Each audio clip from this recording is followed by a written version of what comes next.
안녕하세요. 민생역전입니다. 저번 영상에서 거래량의 중요성과 거래량을 활용하는 방법들에 대해서 알아봤는데요. 매매기법은 하나만 다루다 보니 다른 매매기법도 알려달라는 요청을 받아 눌림목 매매기법 이외의 다른 거래량 매매기법을 소개하고자 합니다.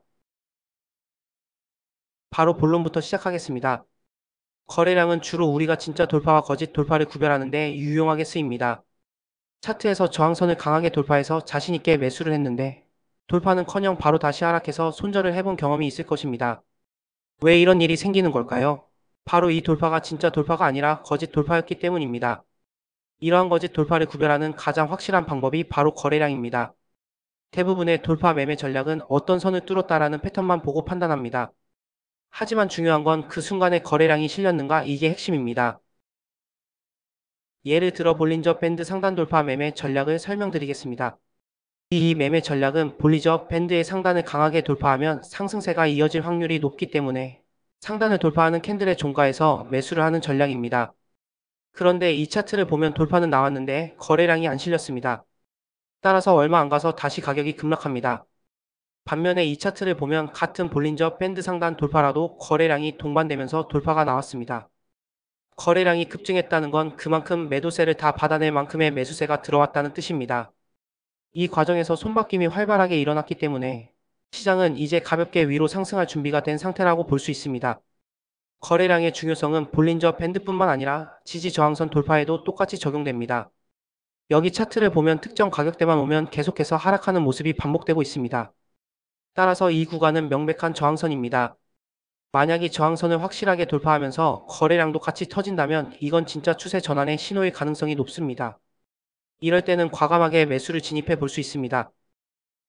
반대로 돌파는 했는데 거래량이 없다면 이건 가짜 돌파일 수 있고 곧 다시 하락할 가능성이 높다고 볼 수 있습니다. 따라서 이런 경우에는 매수를 하지 말고 천천히 기다려야 되는 상황입니다. 이제 실전에서 바로 써먹을 수 있는 간단하게 지표를 활용한 매매법을 본격적으로 알려드리겠습니다. 우리가 평소에 보는 거래량 막대 차트는 막대 크기로 거래량을 보여주는데 하지만 이걸로는 지금 거래량이 진짜 큰 것인지 적은 것인지 제대로 파악하기가 어렵습니다. 이런 문제 때문에 단순 숫자보다는 흐름 자체를 보여주는 지표가 필요하고 이게 바로 볼륨 오실레이터 지표입니다. 볼륨 오실레이터는 거래량이 단기 이동 평균선과 장기 이동 평균선 간의 차이를 보여주는 지표인데요. 쉽게 말해서 거래량이 지금 증가하는 추세인지 줄어드는 추세인지 단순한 거래량 막대보다 훨씬 더 정확하고 체계적인 판단이 가능합니다. 볼륨 오실레이터를 차트에 설정하는 방법도 아주 간단한데요. 차트 상단 메뉴에서 지표를 클릭한 후 검색창에 볼륨 오실레이터를 입력하고 추가하면 차트 하단에 지표가 생성되는데 설정에서 색상을 눈에 잘 띄는 색으로 바꿔주면 끝입니다. 그럼 먼저 볼륨 오실레이터를 실제로 어떻게 보는지 알려드리겠습니다. 이 지표는 중심선인 0선을 기준으로 판단합니다. 볼륨 오실레이터가 0선 아래에 있다면 이건 시장에 에너지가 거의 없는 상태, 즉 모멘텀이 약하다는 뜻입니다. 이럴 땐 차트상에서도 가격이 크게 오르거나 떨어지기보다는 그냥 옆으로 기는 횡보장이 나올 가능성이 높습니다.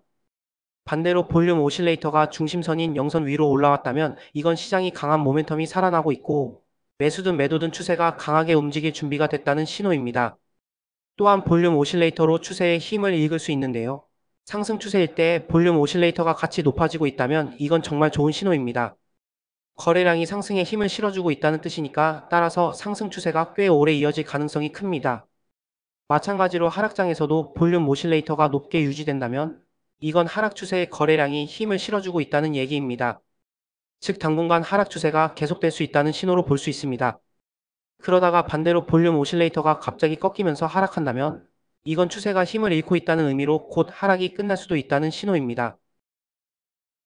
예를 들어 이 차트에서 가격은 계속 상승 중인데 볼륨 오실레이터는 점점 내려가고 있습니다. 이럴 땐 계속 상승하는 척하다가 하락 추세로 전환할 수 있습니다. 따라서 이럴 때 매수에 들어가 있다면 익절을 준비하시는 게 맞습니다. 자, 이번엔 이 차트를 보면 반대로 가격이 계속 떨어지고 있습니다. 그런데 볼륨 오실레이터도 같이 하락하고 있다면 이건 아주 중요한 힌트입니다. 바로 매도세의 힘이 약해지고 있다는 뜻입니다. 따라서 만약 매도 포지션에 진입해 있었다면 이때가 바로 익절 타이밍입니다. 그리고 매수 타이밍으로 볼 수 있는 자리이기 때문에 진입 시점을 잡기에도 좋은 자리입니다. 오늘은 거래량을 활용한 여러가지 실전 매매 기법에 대해 알아봤는데요. 이 영상이 도움되었다면 좋아요와 구독 부탁드리겠습니다. 감사합니다.